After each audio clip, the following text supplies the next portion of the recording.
ಅದನ್ನು ತಲುಪಿಸೋದು. ಅದರಲ್ಲೂ ಒಂದಿಷ್ಟು ಕೆಲವರಿಗೆ ಕರಾವಳಿ, ಮತ್ತು ಈಗ ನಿಮ್ಮ ಕರಾವಳಿ ಗೊತ್ತದ ಪೂರ್ತಿಯಾಗಿ ಅದು ಈ BJP ಅಥವಾ RSS ಪ್ರಯೋಗಶಾಲೆ. ಸಾಕಷ್ಟು ಬುದ್ಧಿವಂತರಿದ್ದಾರಲ್ಲೇ, ಆದರೂ ಆ ಬುದ್ಧಿವಂತಿಕೆ ಕೇವಲ ಒಂದು ಎಲ್ಲೋ ಕೆಲವು ಜನ ಕೈಯಾಗಿ ಸಿಕ್ಕೊಂಡು ಈ ಒಂದು BJP ಅನುಕೂಲ ಆಗುವಂಥ ಒಂದು ವಾತಾವರಣ ಅಲ್ಲಿದೆ ಅಂತೇಳಿ. ಹಿಂದೂ ಮುಸ್ಲಿಂ ಅಂತೂ ಜಬರ್ದಸ್ತ್ ಅದ ಅಲ್ಲೇ. ಆ ನೆಲೆಯಲ್ಲೇ ಅಲ್ಲಿಯ ನಾಯಕರು ನಮಗೆ ತಿಳಿಸಲಾರದೆ ಹೋದರು. ಕುಸುಮಾವತಿ ಮನೆಗೆ ಭೇಟಿ ಅವಶ್ಯಕತೆ ಇತ್ತ ಅನ್ನುವಂಥ ಪ್ರಶ್ನೆಗಳು ಹೇಳ್ತಾ ಇದ್ದಾವೆ. ಅದು ಯಾಕೆ ಹೋದರು, ಏನು ಕಾರಣ ಹೋದರು ಅನ್ನೋದು ಬೇರೆ ಮಾತು.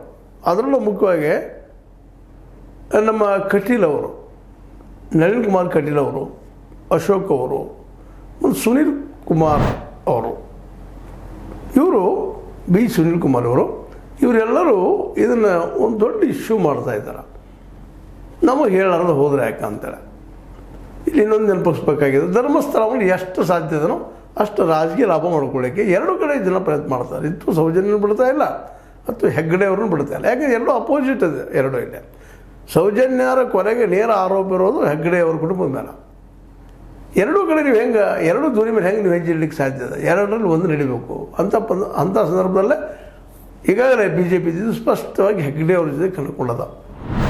ಇದು ಅಪವಿತ್ರ ಆಗಲಿಕ್ಕಂಥದ್ದು ಕೆಲವು ನಕ್ಸಲೈಟ್ ಮನೋಧರ್ಮದವರಿಂದ ಆಗಿರ್ಬೋದು, ಅಥವಾ ಕೆಲವು ಜನ ವಿಚಾರವಂತರಿಂದ